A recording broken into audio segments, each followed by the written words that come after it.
distinguished delegates, esteemed leaders, our honored guests, the party leaders, fellow patriots of the People's Liberation Party and of Kenya, ladies and gentlemen, it is with deep humility and an unbreakable resolve that I stand before you today. This gathering in our capital is not just another routine conference.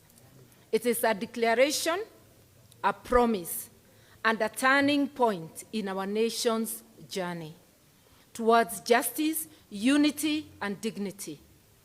Today before you, as I declare my candidacy for the presidency of the Republic of Kenya in the next elections, under the banner of the People's Liberation Party and within a united opposition.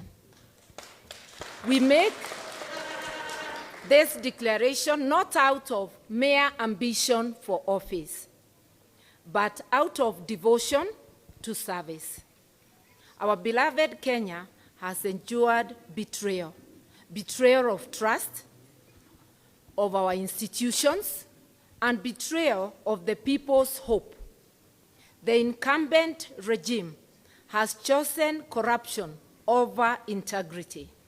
They have chosen impunity over justice and propaganda over service. Kenyans are hurting, and Kenyans deserve better. Don't we deserve better? Yes.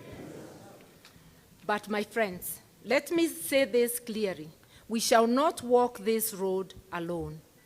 We acknowledge the other parties and leaders, especially those represented here today.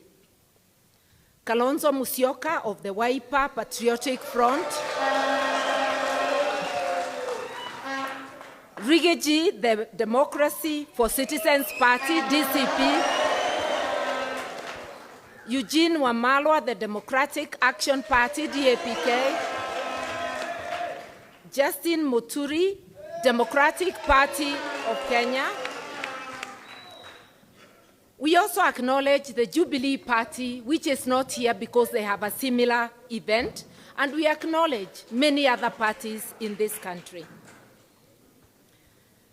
Each has brought, especially each of those of us in the opposition, has brought courage, vision, and determination into this democratic arena. Competition sharpens our ideas, but cooperation strengthens our cause.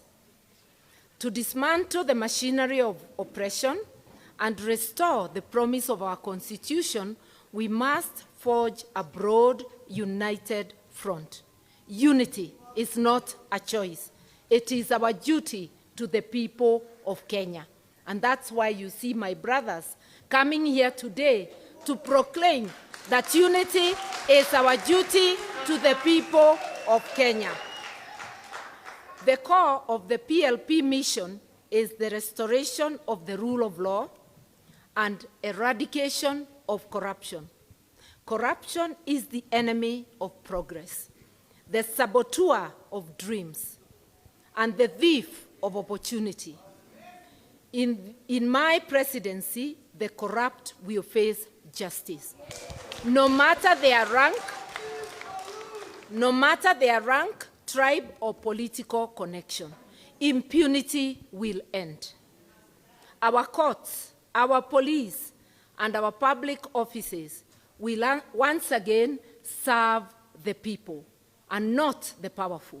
Because today, institutions are serving the powerful instead of serving the people. We envision a government where every citizen is protected. Never again will Kenyans disappear in the night. Never again will mothers weep for sons and daughters stolen by abductions, stolen by the bullets. A PLP presidency will guarantee the security and dignity of every Kenyan. We will honor our professionals, teachers, doctors, nurses, and civil servants and others who today must strike and demonstrate for their wages. Under our leadership, they will focus on their noble callings, secure in the knowledge that their labor is valued, their rights are respected, and their livelihoods protected. Our economic vision is simple but bold. Fairness and opportunity for all. Taxation will no longer be an oppressive burden, but a fair contribution to real services.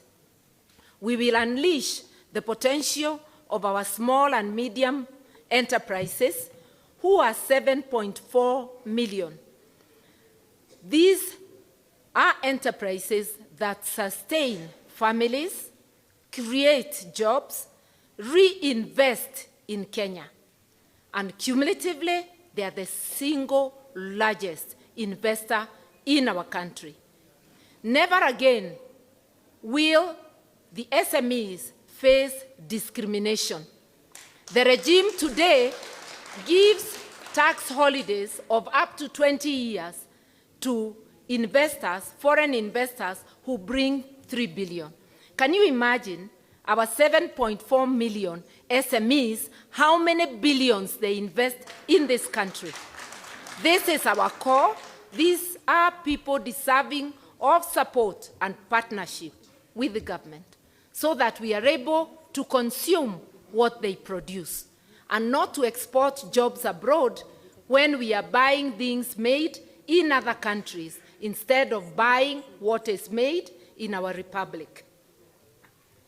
Our policies will end discrimination and empower our people to compete, innovate, and thrive. Healthcare is a right, not a privilege. A Karua presidency will deliver quality, universal healthcare throughout the life cycle. Yani mtoto akizaliwa atapata huduma ya afya mpaka kufa kwake. The life that God has given you, which we call from cradle to grave, to the day the Lord calls you, so that no Kenyan may fear financial ruin when they become ill. You know, today people are selling everything they have to treat the sick. Asante, education too is a constitutional right.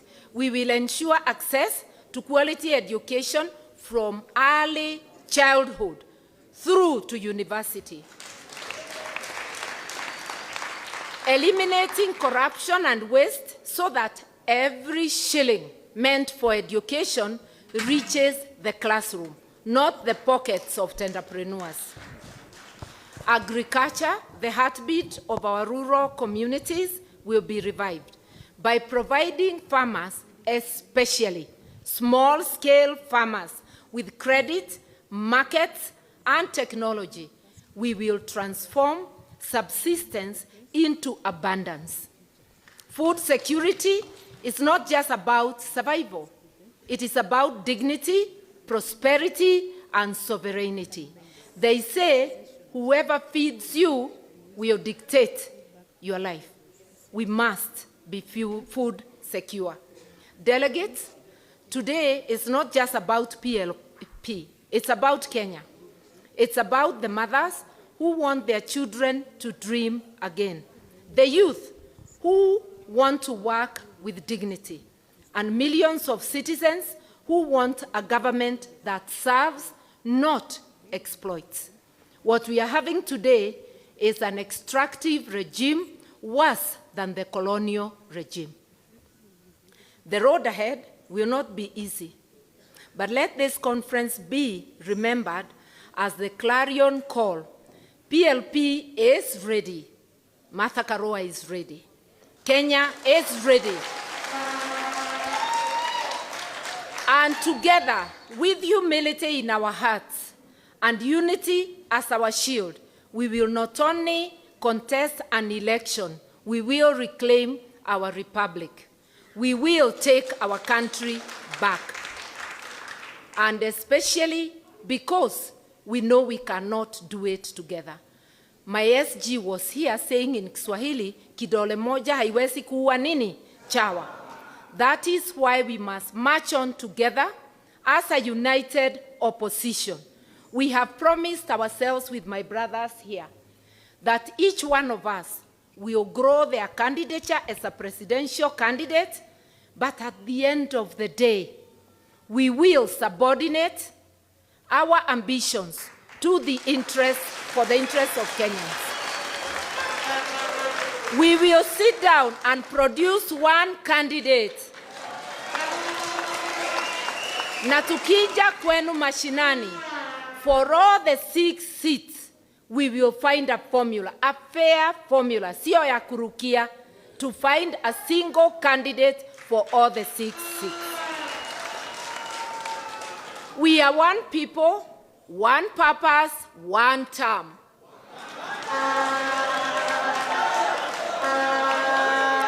One people, one purpose, one term. Na ndivyo wengine wasifikirie one term ni matusi. I stand before you to tell you that we must demystify power. In Kenya, in East Africa, and in Africa, people get to power and they refuse to leave power. Martha Karua, yours truly, is seeking a single term, one term. I believe that in 5 years it is possible to lay a foundation. Nobody will ever finish the job of making Kenya prosperous. You lay a foundation and you wait for the next team to come and further that. So I want to open by saying I will be seeking one term. One people, one purpose, one term. Wewe unakatalia kwa kiti, ukitafuta 2 term, tukisema 1 term, ujue hapa Kenya tutaanza mvumo wa one people, one purpose, one term. Na sio matusi, na kwa hivyo mimi nitakuwa naomba only one term. Na tujue keki ya Kenya haijagawa na mama, na vile mama anajua kugawa chakula kidogo, mama anagawa, kila mtu kwa nyumba anafanya nini? Anapata. Keki ya Kenya inatakiwa igawe na mwenye kugawa mpaka kila mtu apate yake. No more exclusion. Mama atakuwa with one people, one purpose, one term. I want to profoundly thank my brothers. Thank you all for attending, and especially also the delegates of the People's Liberation Party. May God bless the People's Liberation Party, the united opposition, and the Republic of Kenya. One people, one purpose, one term. Asanteni sana.